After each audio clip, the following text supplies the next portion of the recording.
Hello mga ka-treasure hunters, mga busing, magandang araw.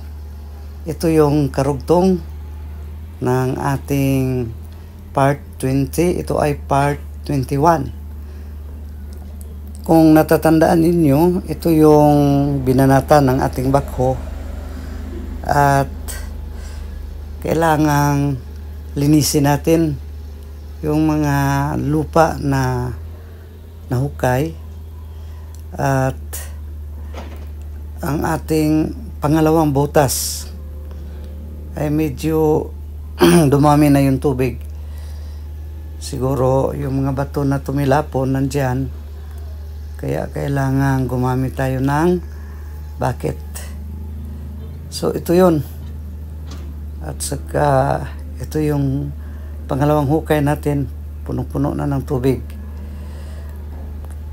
Ito yung kailangan nating malinis ngayon. Ito yung akala natin pintuan na ng bunker, pero malay natin. Pero ang pinaka-target talaga ay huhukayin natin pababa, mga 14 meters. Kunti na lang kasi mga mga 10 meters na yung nahukay natin. So, ito yung ginagamit natin panghukay, bakho, pansamantala, para meron tayong malagyan. Pag hinukay natin yung mga bato at lupa na nasa pangalawang hukay, meron tayong malalagyan. Kaya pinapalinis muna yung sa taas. At hindi magtatagal, dito tayo magtanggal, ano bang tawag yan? Tanggalin yung mga lupa, mga bato na nandyan tiyak, nandyan sa pangalawang hukay. Ito yung pangalawang hukay.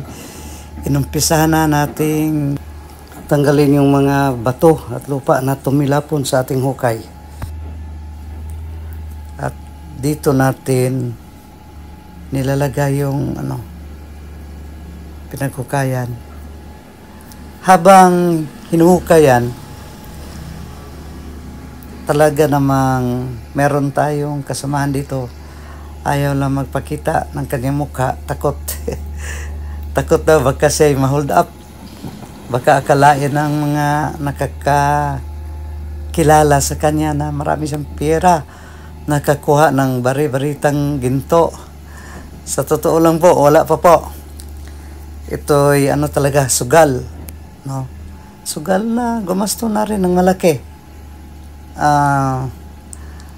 Tinanong ko yung financer, mga 700,000 na rin ang kanyang nagasto.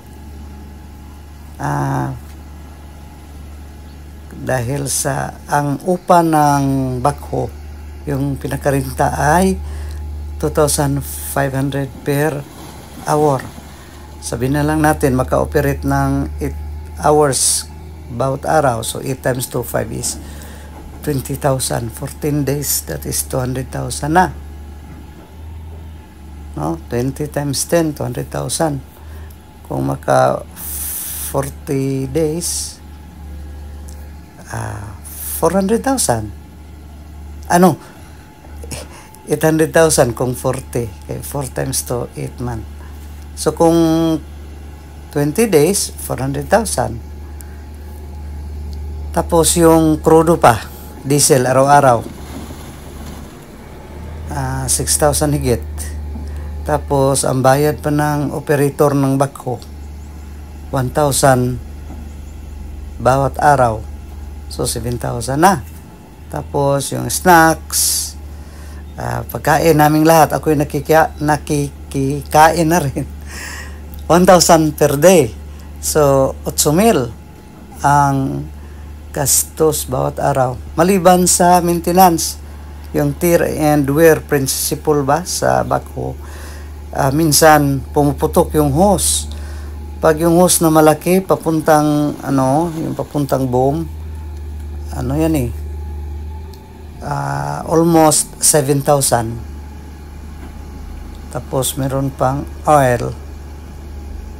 Kaya, pero ang nakaganda nito ay Sa halip na tapusin ng 1 taon or 2 taon, kaya tapusin ng ano yan, ilang linggo lang. So, actual talaga ang sounds na narinig nyo. Paminsan-minsan hindi ko nilalagyan ng background music. Kasi pag nasanay ka na sa ingay ng makina ng excavator, pakiramdam mo'y music na rin. Nung umpisa talagang ang pakiramdam ko ay ang ingay. No? Pero sa katagalan, nakaka-adjust na rin. Hindi na masyado maingay. Pero don't worry dahil ginawa ko lang 18% instead na 100% ang sound ng ating actual na ingay. Ginawa ko lang 18%. Hindi na masyado masakit sa tainga. Pag medyo talaga, ano ba yan? Naiingayan talaga kayo, i-ano na lang, i-adjust yung volume ng iyong cellphone or laptop or computer, desktop. Pero kalimitan yung mga nanonood ay cellphone ang gamit. Siya nga pala, hindi naman talaga masyadong maganda yung ginamit nating camera, pero okay na rin, no? Para sa akin at yung mga comments ng iba. iPhone XR yung gamit nating pang record, iPhone XR. So, problema lang sa iPhone ay madaling malubat ang battery. Grabe. Kaya may dala-dala akong power bank. Kasi bigla na lang maubos yung battery. Ayaw na mag-record. Kaya yan. Walang lusot. Mayroon tayong standby na power supply or power bank. So, hindi ko na kailangan pang mag-narrate salita. Baka naiingayan kayo sa aking boses. Panoorin nyo na lang. Total, maiksi lang naman ito. 10 minutes lang. 10 minutes higit.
almost done na ang paglinis.